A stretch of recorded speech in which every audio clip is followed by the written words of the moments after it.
Arun Jaitley stadium వేదికగా Delhi Capitals Chennai super Kings మ్యాచ్లో సంజు శాంసన్ కు అవార్డు పంట పండింది. ఒకటి కాదు, రెండు కాదు, ఏకంగా 4 అవార్డులు సంజుకే దక్కాయి.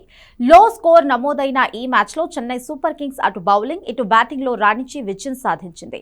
సిఎస్కే విజయంలో ఓపెనర్ సంజు శాంసన్ కీలక పాత్ర పోషించాడు. సెకండ్ ఇన్నింగ్స్ కి పిచ్ బాగా స్లో అవుతుందన్న కారణంతో ఢిల్లీ బ్యాటింగ్ ఎంచుకున్నప్పటికీ ఆ రేంజ్ లో ఆడలేకపోయింది. ఓపెనర్లు పాతుమ్ నిస్సాంక, కేఎల్ రాహుల్ విఫలమవ్వడంతో టాప్ ఆర్డర్ కుప్పకూలిపోయింది. ఈజీ టార్గెట్ తో బరిలోకి దిగిన చెన్నై సూపర్ కింగ్స్ ఆచితూచి ఆడింది. ఓపెనర్ సంజు శాంసన్ చాలా క్యాలిక్యులేటెడ్ గా ఆడుతూ సిఎస్కే విజయంలో కీలక పాత్ర పోషించాడు. ఆరంభంలో సింగిల్స్ తీసిన సంజు ఆ తరువాత బౌండరీలు బాధేశాడు.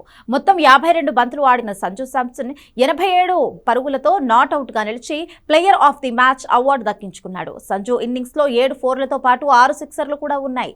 ఈ మ్యాచ్ లో ప్లే ఆఫ్ ది మ్యాచ్ అవార్డుతో పాటు సంజు మరో 3 అవార్డులు కూడా దక్కించుకున్నాడు.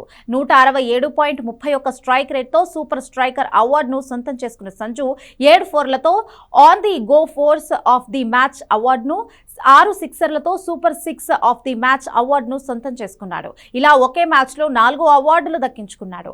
ఇక ఈ సీజన్ లో 3 ప్లేయర్ ఆఫ్ ది మ్యాచ్ అవార్డులు దక్కించుకుని రికార్డు సృష్టించాడు.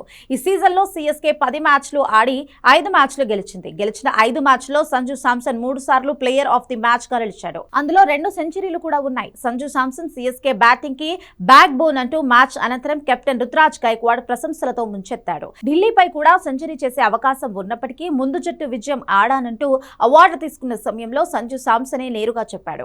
ఈ సీజన్లో 10 మ్యాచ్లు ఆడిన సంజు శాంసన్ 115 హైయెస్ట్ తో 2 సెంచరీలు, 1 హాఫ్ సెంచరీతో 402 పరుగులు చేశాడు.